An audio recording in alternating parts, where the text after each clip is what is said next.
So thank you again इस बार ये video पर भी क्लिक करने के लिए।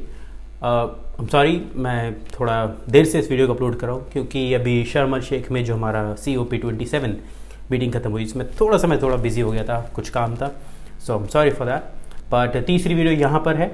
हमने पहली 2 वीडियोज़ में बात करी। सबसे पहले हमने थोड़ा इंट्रोडक्शन दिया पहली वीडियो में। दूसरी वीडियो में हमने समझने की कोशिश की कि ग्रीन हाउस गैसेस क्या होती हैं, कैसे कार्बन डाइऑक्साइड हवा में ज़्यादा हो जाने से उसका क्या नुकसान है और उससे ग्लोबल वार्मिंग होता कैसे है, जिसकी वजह से फिर पूरी धरती पर गर्मी बढ़ जाती है और उसके और भी बहुत सारे नुकसान हैं। उनके बारे में हम आगे बात करेंगे। पर आज की वीडियो में मैं सिर्फ फोकस करना चाहता हूँ उन एविडेंसेस पर, उन सबूतों पर, उन प्रमाणों पर जो कि हो सकता है आप लोग पूछें, क्योंकि कोई भी ऐसे यूट्यूब पे वीडियो बना सकता है और आपको बता सकता है कि जी ये काम हो रहा है, ये काम हो रहा है, तो आप मेरी बात का भरोसा कीजिए और फिर आप उस पर भरोसा करना शुरू करें। तो ऐसी वीडियो से दूर रहना चाहिए जब तक आपके पास उस बात का एविडेंस ना हो, प्रूफ ना हो। तो आज की वीडियो उन प्रूफ्स के बारे में ही है कि क्लाइमेट चेंज कैसे हो रहा है और हमारे पास उसके प्रूफ क्या है। कैसे थोड़ी सी लंबा डिस्कशन होगा, तो उनके बारे में हम धीरे धीरे बात करते रहेंगे ताकि आपको पता चले कि एग्जैक्टली परेशानी क्या और कैसे होता है। पर आज हम बात करेंगे उन प्रूफ्स की जिसकी वजह से हम पता लगा सकते हैं, आप भले धरती पर कहीं भी हों, कि क्लाइमेट चेंज हो रहा है और ग्लोबल वार्मिंग हो रही है। इससे पहले कि मैं आपको उन प्रूफ के बारे में बताना शुरू करूं और आपको सामने वो सारे सबूत दूं इस वीडियो के थ्रू, क्लाइमेट चेंज के बहुत सारे एविडेंसेस हैं हमारे पास आज के समय में उपलब्ध हैं जो ऑनलाइन, और आप उन्हें फ्री में एक्सेस कर सकते हैं। उनके लिंक्स आपको मैं दूंगा हमारी वेबसाइट पर। सो मैं आपसे रिक्वेस्ट करूंगा कि सिर्फ मेरी बात पर भरोसा ना करें, अपना खुद का भी रिसर्च करें, अपना खुद का भी पढ़ाई लिखाई करें। गूगल पे आपके पास फ़ोन है, इंटरनेट है, सारी सुविधाएं हैं अभी आपके पास, तो आप प्लीज़ वो करें और उसके बाद ही इन सब बातों पर भरोसा करना शुरू करें। एविडेंसेस हमारे पास बहुत सारे हैं, तो मैंने गिनती के कुछ 5 सबसे ज़्यादा भरोसेमंद, सबसे ज़्यादा क्रेडिबल एविडेंसेस को उठाया है, पिक करा है, जिसके थ्रू हमें पता लगाने की कोशिश करें कि क्लाइमेट चेंज एक्चुअली हो रहा है। तो ज़्यादा नहीं है, सिर्फ 5 हैं, क्योंकि वैसे मैंने सिर्फ रैंडम नंबर पिक करा कि 5 उंगलियां एक हाथ में, तो 5 एविडेंसेस की बात करते हैं ताकि याद करना आसान हो आपके लिए, ताकि कल अगर आप किसी और को बताने जाएं तो वो भी आपको भरोसा कर पाए और समझ पाए आसानी से कि अच्छा, मुझे किसी व्यक्ति ने 5 सबूत दिए, प्रूफ दिए, तो मैं आगे उसकी बात पर भरोसा कर सकता हूँ और शायद अपने आप और उस पर थोड़ा रिसर्च करके ऑनलाइन पता लगाने की कोशिश कर सकता हूँ। जो काम मैं आपके लिए आसान कर दूंगा, क्योंकि इस वीडियो के एंड में और डिस्क्रिप्शन में आपको हमारी वेबसाइट पर वो सारे के सारे लिंक मिल जाएंगे जो मैंने आपके लिए सर्च करे थे और जिसके थ्रू हम पता लगाने की कोशिश करेंगे कि प्रूफ क्या है। तो आइए उन प्रूफ्स के बारे में बात करते हैं और शुरू करते हैं। जो सबसे पहला प्रूफ है मेरे पास क्लाइमेट चेंज हो रहा है इसका, वो एक्चुअली शायद दुनिया का सबसे ज़्यादा माने जाने वाला और सबसे ज़्यादा दिखाए जाने वाला प्रूफ है। इस प्रूफ का नाम है कीलिंग कर्व, और ये रहा आपके सामने कीलिंग कर्व। ये कीलिंग कर्व एक्चुअली एक प्रोफेसर थे हमारे जो जून 20, 2005 में इस दुनिया में नहीं रहे। उनका नाम था चार्ल्स डेविड कीलिंग। इन्होंने मोना लो ऑब्जर्वेटरी में, ये रही ऑब्जर्वेटरी, वहाँ पर इस बारे में रिसर्च करा, पता लगाया कि क्या ऐसा वास्तव में हो भी सकता है या नहीं कि धरती में वातावरण में इतनी ज़्यादा कार्बन डाइऑक्साइड हो जाए कि धरती का टेम्परेचर बढ़ जाए, और क्या अगर ऐसा हो पाया हो और हो रहा हो तो उसे प्रूव कैसे किया जाए। तो इन्होंने इस बारे में स्टडी करी और उन्होंने जो ग्राफ बनाया उसे हम कीलिंग ग्राफ कहते हैं। उनके सम्मान में इसका नाम कीलिंग ग्राफ रख दिया गया है। नाउ इस ग्राफ में आप बहुत ही आसानी से समझ सकते हैं कि यहाँ हो क्या रहा है। आप इस पहले अगर ग्राफ को देखेंगे तो आप देखेंगे कि इसमें कुछ चीज़ें मैंने हिंदी में ऐड कर दी हैं ताकि आपको समझने में आसानी हो कि एग्जैक्टली कितना CO2 जो कार्बन डाइऑक्साइड है आज से पहले कितना था, और कुछ ऐसा पॉइंट जैसे 1857 आप क्रांति देख सकते हैं कि हमसे पहले कितने लोग गए हैं जिन्होंने इतना ज़्यादा CO2 अपनी हवा में कभी सांस में नहीं लिया था। हम शायद वो पहले लोग हैं जो इतनी ज़्यादा कार्बन डाइऑक्साइड अपनी सांसों में हर रोज़ अपने फेफड़ों में डालते हैं, जिसकी वजह से बहुत सारे स्वास्थ्य के नुकसान हैं, पर अभी हम सिर्फ इस पर बात करते हैं। आप देख सकते हैं कि ग्राफ में कि 1958 से अब तक इस मौना लोआ ऑब्जर्वेटरी में जितना भी कार्बन डाइऑक्साइड का माप दिया गया है, तब से लेकर अभी तक कैसे ये ऊपर की तरफ ग्राफ जाता जा रहा है।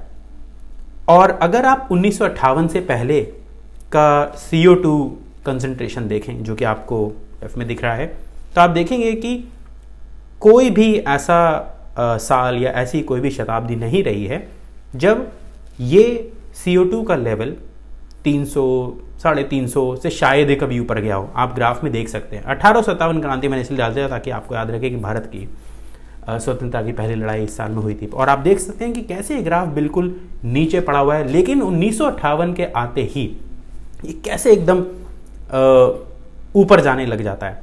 और 2022 ये हमारा आज का CO2 कंसंट्रेशन लेवल है, जो कि 350, 400 और उसके आगे भी जाता जा रहा है और ये बढ़ता रहेगा। तो सबसे पहला जो एविडेंस है, सबसे पहला जो हमारा सबसे ज़्यादा भरोसा पूरी दुनिया जिस पर करती है, वो है कीलिंग कर्व, जो आपके सामने थोड़ा बहुत हिंदी में चेंज करके मैंने यहाँ पर डिटेल में डाल दिया है, जिसका लिंक आपको सारे सोर्सेज के साथ, एविडेंस के साथ डिस्क्रिप्शन में नीचे मिल जाएगा। तो सबसे पहला तो ये, लेकिन आप देखेंगे कि ये 1750 से शुरू हो रहा है। तो एक बार ज़रा पता लगाते हैं कि 1750 से पहले की क्या कहानी थी, हो क्या रहा था 1750 से पहले। तो यहाँ पर आप देखेंगे कि अगर आप थोड़ा सा और पीछे जाएं तो आप देखेंगे कि 1750, 1500, 1250, 1000 और उसके आगे भी, ये समझ लीजिए गुप्ता साम्राज्य से लेकर महमूद गजनवी भी आया चला गया, दिल्ली सल्तनत आई चली गई, और तब भी हवा में, वातावरण में CO2 का कंसंट्रेशन इतना नहीं था जितना आप देख सकते हैं कि 1960 के बाद बिल्कुल रॉकेट की तरह ऊपर जाने लग गया है। आप देख सकते हैं कि 250, 300, बल्कि 300 भी कभी छुआ नहीं है पूरे इतने 1000 साल तक। लेकिन आप यहाँ देखेंगे कि 1750 से वैसे मोटा मोटा मानते हैं कि औद्योगिक क्रांति की शुरुआत हो जाती है, तो आप देखेंगे उसके बाद ये थोड़ा सा ऊपर लग जाता है। और फिर आप देखिए 2020 की ग्राफ को बिल्कुल फाड़ते हुए ये ऊपर पहुंच गया है, 400 से भी ज़्यादा हो गया है। और इतने सालों तक हमारे से पहले हमारे जो पूर्वज गए हैं, अगर वो शायद आज वापस आ जाएं तो खांस खांस कर मर जाएंगे 2, 3, 5 साल के अंदर अंदर, क्योंकि वो इतनी CO2 उनकी बॉडी झेल ही नहीं पाएगी। पर क्योंकि ये धीरे धीरे धीरे परिवर्तन होते हैं, तो हमारा शरीर, हमारी बॉडी, हमारा सारा सिस्टम उसे अडेप्ट कर लेता है, उसके सांचे में अपने आप को ढाल लेता है। तो इसलिए हमें पता नहीं चलता है, पर इसका मतलब ये नहीं कि हो नहीं रहा है। और ये दो ग्राफ आपके ठीक सामने हैं। अब थोड़ा सा समय में और पीछे चलते हैं, और यहाँ पर आप देखेंगे एक ऐसा कर्व जो कि इतने सालों से साइंटिस्ट ने, वैज्ञानिकों ने इसी ऑब्जर्वेटरी पर पता लगाने की कोशिश करी। और आप इस ग्राफ में देखेंगे कि इतने साल पहले भी आप देखेंगे कि ग्राफ ऊपर नीचे जा रहा है बार बार। 800 यानी कि 8000 साल, 7000 साल, 6000 साल, 5000 साल, 4, 3, 2 और 0, यानी कि जब से हमारा ईसा के जन्म के बाद जब हम सालों को गिनना शुरू कर देते हैं, तब से आप देखेंगे कैसे ग्राफ बिल्कुल ऊपर जा रहा है। और आज का 2020 है, आप देखेंगे कि भले ऊपर नीचे जा रहा है, पर ये कभी भी 250 और 300 इसको क्रॉस नहीं कर रहा है, इन्हीं के बीच में है। और लगभग शायद मैक्सिमम 300, जो 400 और 4000 साल और 3000 साल के बीच में था, एक बार वो थोड़ा सा ऊंचा उठा है, पर उसके बाद ऊपर नीचे होता रहा है। तो यहां पर भी आप देख सकते हैं कि ऐसा नहीं है कि पिछले ही कुछ ग्राफ्स में 1750 में, 1000 साल में ऐसी हुई कन्फ्यूजन रही हो। आप ये सारा चेंज इतने साल बाद भी अगर आप पीछे जाएं, तो आप देखेंगे कि कभी भी इतना CO2 हवा में, कार्बन डाइऑक्साइड हवा में नहीं था जितना आज हमारे हवा में है। और इतने साल के पीछे जाने के बावजूद भी अगर आपको इस बात का प्रूफ नहीं मिल रहा है कि कभी हवा में इतनी ज़्यादा CO2 थी, तो इसका मतलब यही है कि कुछ ना कुछ हमने ऐसा करा है जिसकी वजह से ऐसा हो गया है। और वो कुछ है 1750 के बाद होने वाली औद्योगिक क्रांति, जब मनुष्यों ने अपनी ज़रूरतों के लिए जीवाश्म ईंधन को, फॉसिल फ्यूल को जलाना शुरू कर दिया और उसे हवा में छोड़ना शुरू कर दिया। क्योंकि इनएफिशिएंट तरीके से, बहुत ही गलत तरीके से जलाया जाता है, तो उसमें धुआं ज़्यादा जाता है और उससे हमें एनर्जी कम मिलती है, और वो हमने लगभग हम अभी भी कर रहे हैं, तो हमें उसे कम करने की ज़रूरत है। तो ये तो है हमारा पहला एविडेंस कि हवा में CO2 का कितना कॉन्सेंट्रेशन है, CO2 कितनी है, हम इन ग्राफ्स के थ्रू पता लगा सकते हैं। तो ये तो है हमारा पहला एविडेंस। नाउ इसके बाद जो दूसरा एविडेंस जो मैं आपको दिखाना चाहता हूँ, उससे पहले मैं आपको एक और चीज़ दिखाना चाहूँ, जो है कि ऐसा नहीं है कि धरती में जो टेम्परेचर है वो कभी भी ऊपर नीचे जाता नहीं है। हमें पता है कि जनवरी से लेकर मार्च तक जो हमारी सीजन्स आते हैं, जो ऋतुएं आती हैं, उसमें टेम्परेचर ऊपर नीचे जाता है। और उसका एक ये समझ लीजिए एनिमेशन आपके सामने यहाँ पर है। आप देखेंगे कि जनवरी फरवरी में अगर आप थोड़ा सा ध्यान से देखें, आप देखेंगे कि जैसे जैसे मार्च अप्रैल मई जून आता है तो ज़्यादातर धरती लाल कलर से होने लग जाती है, पूरा पीले कलर से हो जाने लगती है। और जैसे ही अगस्त सितंबर यानी कि जो सर्दियों का टाइम है धीरे धीरे आने लग जाता है, तो नीला और हरा होना शुरू हो जाता है। दिसंबर तक आते आते लगभग पूरा नीला सा हो जाता है, जहाँ पर भी ज़्यादा रोशनी पड़ रही होती है। और ये पूरे साल होता है। तो इसका मतलब ये नहीं है कि गर्मी कभी होती ही नहीं है धरती पर, गर्मी होती है, पर ये हर साल होती है। अब ये जो एविडेंस है जो दूसरा, ये अगेन एक ऐसे इंस्टीट्यूशन से, ऐसी संस्थान से, जो अगेन जिसने इंसान को चांद तक पहुंचाया। मुझे उम्मीद है आप गेस कर सकते हैं मैं किसी बात कर रहा हूँ। NASA, national aeronautics space administration, जो यूनाइटेड स्टेट्स ऑफ अमेरिका की ऑर्गेनाइजेशन है, स्पेस एजेंसी है, लाइक हमारा इसरो। अब उनके भी एक बहुत ही अच्छा एनिमेशन है जिसके थ्रू आप और आसानी समझ सकते हैं कि कितना टेम्परेचर हमारा बढ़ गया है, मोटा मोटा 1750 है। तो आइए उसे भी देखते हैं। आप यहाँ देखेंगे कि इन्होंने 1850 के आसपास से करना शुरू किया है, और आप देखेंगे कि थोड़ा बहुत पीला है, ठीक है, चल रहा है, पर धीरे धीरे जैसे आप इस शताब्दी में आगे बढ़ते जाएंगे तो पहले थोड़ा पीला ये लाल हो जाता है। आप और आगे चलते रहेंगे तो आप देखेंगे कि ये और थोड़ा थोड़ा लाल होना शुरू हो जाता है पीला होने के बाद। और फिर आप देखेंगे कि कैसे 1995 के बाद लगातार ये लगभग सेब की तरह लाल होना शुरू हो जाता है, और ऐसे ही ये चले जा रहा है। और जितना हम CO2 हवा में छोड़ रहे हैं फॉसिल फ्यूल जला जला के, तो ये और लाल होता रहेगा। और 2030 में भी ये सिचुएशन नहीं बदलेगी, 2040 में भी नहीं बदलेगी, 50 में भी नहीं बदलेगी, अगर जिस तरीके से हम CO2 हवा में छोड़ रहे हैं, जो बाकी सारी ग्रीन हाउस गैसेज हैं, अगर उनको हवा में छोड़ रहे हैं, तो ये सिचुएशन बिल्कुल भी नहीं बदलेगी। और अगर ऐसा हम करते रहे तो जैसा आपने देखा कि क्या ये बिल्कुल सेब की तरह धरती ऊपर आपको पोल्स पर दिख रही है, ध्रुव में, उत्तरी ध्रुव पर, दक्षिणी ध्रुव पर लाल होती, एक ऐसा समय आएगा जब ये पूरी लाल हो जाएगी। और इसका मतलब सीधा सीधा ये होगा कि धरती रहने लायक नहीं बचेगी। और रहने लायक नहीं बचेगी तो किसके रहने लायक नहीं बचेगी? सबसे पहला इंसानों के लिए। तो ये दूसरा और हमारा सबसे बड़ा एविडेंस है, और सबसे ज़्यादा क्रेडिबल एविडेंस है कि धरती पर ग्लोबल वार्मिंग हो रही है। तापमान में पूरी धरती पर गर्मी बढ़ रही है, और इसे जल्दी से जल्दी कम करने की ज़रूरत है। और अगर इसे हमने कंट्रोल नहीं करा, इसे काबू में नहीं करा, तो बहुत बुरा होगा सभी के साथ। अब तीसरे एविडेंस की हम बात करते हैं। तो जो हमारे पास तीसरा एविडेंस है वो है हमारा CO2 एमिशन का ग्राफ। अगेन थोड़ा ग्राफ्स की बात हो रही है, सो थोड़ी सी आपको मेहनत लगेगी, पर एक बार में आपको समझ में आ गया तो फिर दोबारा आपको ये चीज़ें समझने की ज़रूरत नहीं पड़ेगी। यहाँ पर आपके सामने ग्राफ है जो कि our world in data is a source से लिया गया है। इसे मैंने तो अगेन थोड़ा टेक्स्ट थोड़ा सा हिंदी में बदला ताकि आपको और ज़्यादा आसानी हो समझने में। आप यहाँ पर देखेंगे कि 1750 से लेकर मोटा मोटा 1900 तक कैसे पूरे विश्व का, चीन का, संयुक्त राज्य अमेरिका का और अमेरिका और भारत का क्या एमिशन रहा है। ये मैंने कंपैरिजन के लिए यहाँ पर दिखाने की कोशिश करी आपको। आप चाहें तो और भी देशों के साथ कंपेयर कर सकते हैं, पर आज के समय में चीन नंबर 1, US नंबर 2 और थोड़ा बहुत आगे पीछे, और तीसरे नंबर पर भारत आज के समय में सबसे ज़्यादा हवा में कार्बन डाइऑक्साइड और ग्रीन हाउस गैसेज छोड़ रहे हैं। आप इस ग्राफ में देख सकते हैं कि 2021 का अगर आप देखें, अभी 2022 का आना बाकी है, 35 बिलियन टन CO2 हम ऑलरेडी हवा में छोड़ चुके हैं।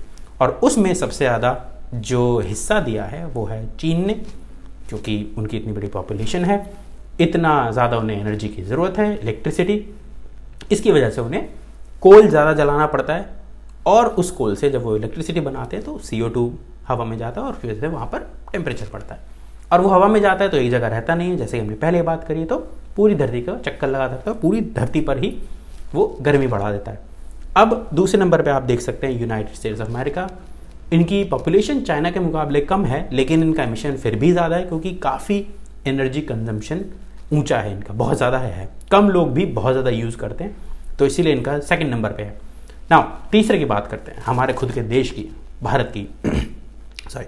आप देखेंगे कि अभी के लिए फ़िलहाल ये कम है, इसीलिए शायद हरे रंग में, ग्रीन कलर में भी दिखा रखा है, पर जिस तरीके से भारत की जनसंख्या बढ़ रही है, हम 2022 में जी रहे हैं, और अगर हमने अभी तक चाइना को पछाड़ कर भारत ने विश्व में पहले नंबर का स्थान हासिल नहीं कर लिया जनसंख्या के मामले में, तो अभी कुछ समय में हो जाएगा। पर हमारे पास इतनी ज़्यादा जनसंख्या है कि हमें इन लोगों को, जैसे जैसे शहरीकरण होगा, अर्बनाइजेशन बढ़ेगा, इन लोगों को इलेक्ट्रिसिटी की ज़रूरत होगी, इन्हें देनी पड़ेगी, इनकी एनर्जी डिमांड्स बढ़ेंगी, और वो एनर्जी आज की डेट में हम सिर्फ कोयला जला के ही ला पाते हैं।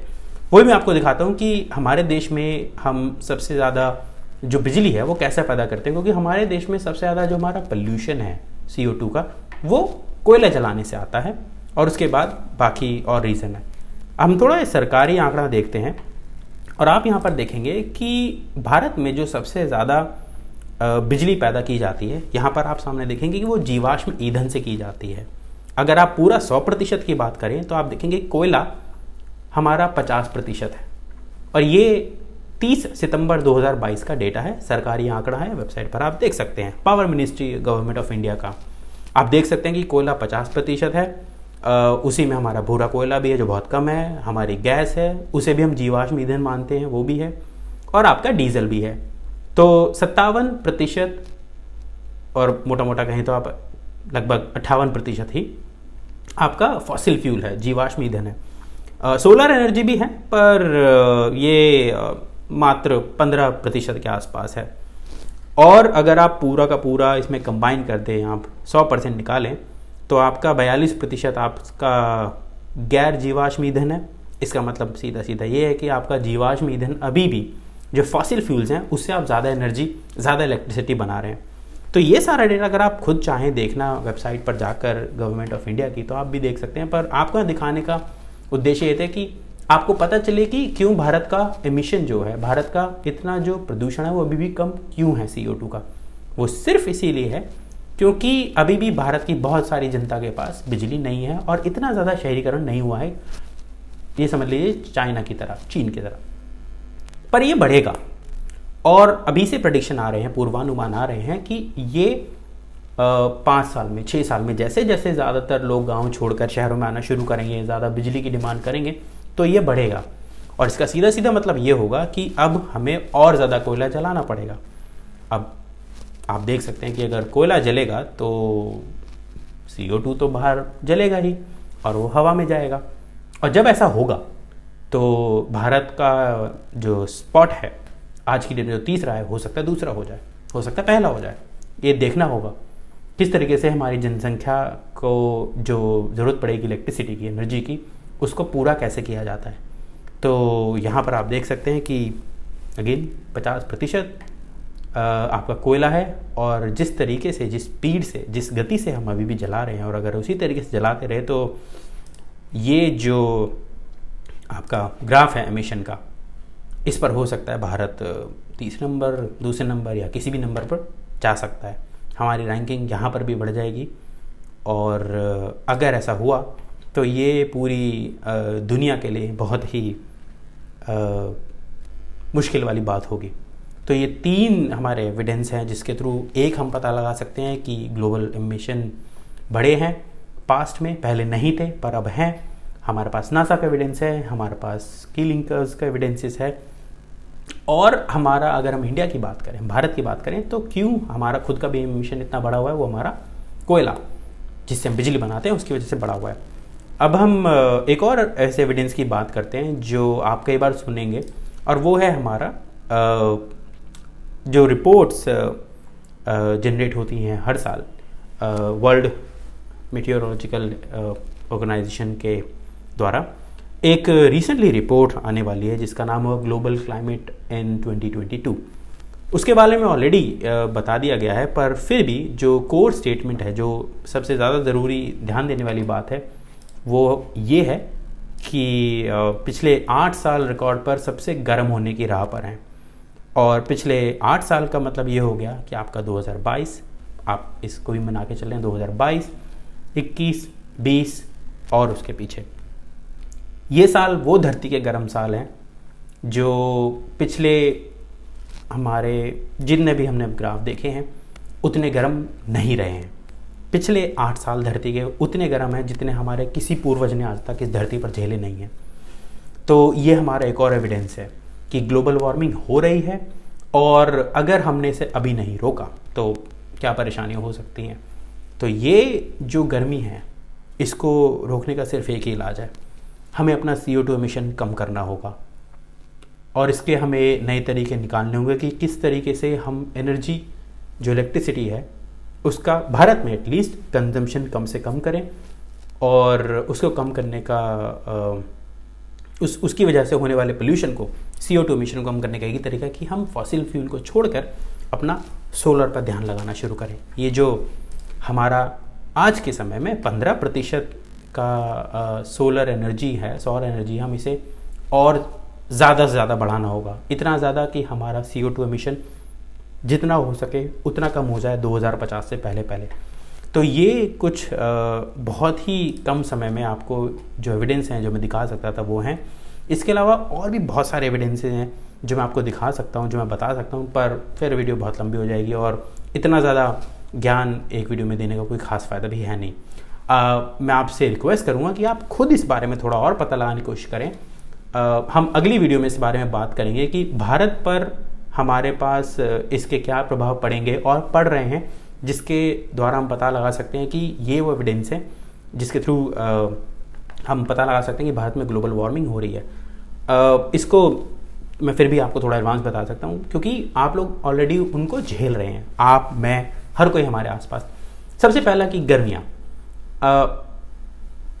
टेक्निकली होना ही चाहिए कि गर्मियाँ लगभग 6 महीने की होती हैं, फिर बीच में एक आधा महीना मानसून का हो जाता है, और उसके बाद आपकी सर्दियाँ। तो मोटा मोटा सितंबर से लेकर आपका मार्च तक, फरवरी तक सर्दियाँ, मार्च और अप्रैल आपका लेट्स से वसंत ऋतु, और आपका फिर अप्रैल, मई, जून, जुलाई तक लगभग आपकी गर्मी रहती है, और फिर अगस्त, सितंबर अगेन आपका मानसून होता है। तो कुछ इस तरीके से भारत में मौसम रहता है। सॉरी। पर अब आप देख रहे होंगे क्या हो रहा है कि जैसे इस साल भी हुआ कि जो वसंत ऋतु है वो आई ही नहीं, सीधा मार्च में ही गर्मियाँ शुरू हो गई, हीट वेव्स आना शुरू हो गई। तो मार्च, अप्रैल, मई, जून, जुलाई तक आपकी गर्मी चल रही है। अगर बारिश नहीं हो रही है और कुछ दिनों में बीच में बारिश भी हुई है, पर उसके बावजूद बहुत गर्मी रही है, तो आप अगर मिलाना चाहें तो आप जुलाई को भी मिला सकते हैं। उसके बाद बचा हुआ आपका अगस्त, बारिश थोड़ा पीछे चली गई, थोड़ी बहुत हो रही है, पर फिर भी सितंबर, अक्टूबर और अब तक, अब मिडिल नवंबर में जाके थोड़ी बहुत गर्मी पड़ना शुरू हुई है, माफ़ी चाहता हूँ, सर्दी पड़ना शुरू हुई है, जो यही सर्दी सितंबर के शुरुआत में पड़ना शुरू हो जाती थी। तो आप देख सकते हैं कि अब गर्मियाँ ज़्यादा बढ़ गई हैं, सर्दियाँ कम होती जा रही हैं, और अब अगले साल का पता नहीं वसंत ऋतु आएगी या नहीं, पर ये खत्म होती जा रही है। तो पहला हमारे पास भारत के ऊपर एविडेंस तो ये कि हमारी गर्मी बहुत हमारे देश में बढ़ती जा रही है। अब उस गर्मी बढ़ जाने से क्या होगा, सीधा सा मतलब है, जो अमीर लोग अफोर्ड कर सकते हैं वो AC खरीदेंगे, वो फ्रिज खरीदेंगे, उनका एनर्जी कंजम्पशन बढ़ जाएगा। उस एनर्जी कंजम्पशन को बचाने, उस एनर्जी को देने के लिए, प्रोवाइड करने के लिए फिर आपको कोयला और जलाना पड़ेगा। कोयला जलेगा तो CO2 एमिशन बढ़ जाएगा आपका। सो आप देख सकते हैं कि कैसे पूरा सर्कल चलने। अगर गर्मी बढ़ती है तो लोगों को और एनर्जी की जरूरत पड़ेगी, क्योंकि उन्हें अपने घरों को ठंडा करना है, उन्हें अपने आप को ठंडा करके रखना है, लोगों को जाना भी है एक जगह से दूसरी जगह, तो वहाँ पर पेट्रोल, डीजल जलाया जाएगा, अगेन CO2 एमिशन बढ़ेगा। आपको बिजली पैदा करनी है ये सारी एनर्जी देने के लिए, तो आपको कोयला जलाना पड़ेगा। अब अगर आप कोयला जलाओगे तो फिर CO2 एमिशन बढ़ जाएगा, CO2 एमिशन बढ़ जाएगा तो फिर आपकी ग्लोबल वार्मिंग बढ़ जाएगी। तो पूरा सर्कल बन गया है यहाँ पर। इस सर्कल को हमें तोड़ने की ज़रूरत है। यहाँ पर एक आखिरी ग्राफ मैं आपको दिखाना चाहता हूँ, और आप देखेंगे यहाँ पर कि कैसे पिछले 2009 से लेकर अभी तक कितना हमारी एनर्जी की ज़रूरत रही है। और आप एक और चीज़ देखेंगे कि यहाँ पर धीरे धीरे हमारी एनर्जी, हमारी बनाई से हमारी भारत की जो बिजली की मांग है वो कैसे बढ़ती जा रही है। आप अपेक्षा देख सकते हैं, जो डिमांड है, उपलब्धता जो कि सप्लाई है, अधिशेष मतलब कितना ऊपर नीचे था, क्या हम पूरा कर पाए हैं या नहीं कर पाए हैं। और लेफ्ट में आप साल देख सकते हैं, तो 2009, 10, 11, 12, 13, 14, 15 एंड आगे आप देख सकते हैं। अगर आप सिर्फ एक ही पार्ट पर ध्यान देना चाहते हैं तो आप अपने राइट पे देखें और आप देखेंगे कि कैसे साल दर साल हम अपना जो डिफरेंस है डिमांड और सप्लाई का वो कैसे कम कर पा रहे थे। शुरुआत में 12.7% था, फिर वो कम होता चला गया, और 2022 में ये -1.2 यानी कि बहुत ही कम था, मामूली सा, ना के बराबर था। ये अच्छी चीज़ है। इसका मतलब ये है कि हम एनर्जी जितनी ज़रूरत है लोगों को उतनी दे पा रहे हैं। पर यहाँ पर एक और चीज़ है जो हमें ध्यान देना पड़ेगा उस पर। इस जानकारी से हमें ये नहीं पता चलता कि क्या भारत में ज़्यादा लोगों के पास बिजली पहुंची है, या फिर ये सादा की सारी जो बिजली पैदा की जा रही है, क्या ये सिर्फ दिल्ली, मुंबई, चेन्नई, कलकत्ता या फिर जितने भी शहरों में रहने वाले लोग हैं उनके पास पहुंची है। क्या हमें इस जानकारी से ये बात पता चल सकती है कि गाँव में भी ये बिजली गई है? हमें नहीं पता। और बहुत हद तक मुमकिन है कि ये सारी बिजली शहरों तक गई है। ये जानकारी इसमें है नहीं, पर मैं तुक्का मार सकता हूँ और आदर एक अनुमान ही लगा सकता हूँ, क्योंकि जिस तरीके से बिजली कंज्यूम की जाती है हमारे शहरों में, वहाँ ज़्यादा ज़रूरत पड़ती है। तो ये बहुत ही लाजमी है कि इन जगहों पर बिजली ज़्यादा भेजी जाएगी। तो आप देख सकते हैं कि बिजली जितनी डिमांड है हम उतनी सप्लाई कर पा रहे हैं, जो कि अच्छी बात है। एक, हमें ये नहीं पता कि कहाँ जा रही है, क्या ज़्यादा से ज़्यादा लोगों को फ़ायदा मिल रहा है। और दूसरा, इस ज़्यादा बिजली पैदा करने का मतलब सीधा सीधा ये हुआ कि हमने कोयला भी ज़्यादा जलाया। तो एक तरफ तो ये अच्छी चीज़ है कि बिजली ज़्यादा पैदा हो रही है और ज़्यादा लोगों को शायद मिल पा रही है, but at the same time हमारा CO2 एमिशन बढ़ रहा है और वो नुकसानदायक है। तो जितनी ज़्यादा आप एनर्जी मांगोगे वो आपको मिल तो सकती है, पर उसकी कॉस्ट है कि पूरा का पूरा जो भारत है और बहुत हद तक जो भारत के गरीब लोग हैं उनको इसका नुकसान झेलना पड़ेगा। क्या नुकसान होगा? जो कि हमारे किसान भाई हैं, टेम्परेचर बढ़ेगा, गर्मी बढ़ेगी तो सूखा पड़ेगा, बारिश कभी भी हो सकती है जैसा इस साल हो रहा है और पिछले कुछ सालों में हो रहा है। इस बारे में हम और बात करेंगे हमारी अगली वीडियो में। आज के लिए फ़िलहाल इतना ही, और अगली वीडियो के लिए कृपया जुड़े रहिए। बहुत धन्यवाद।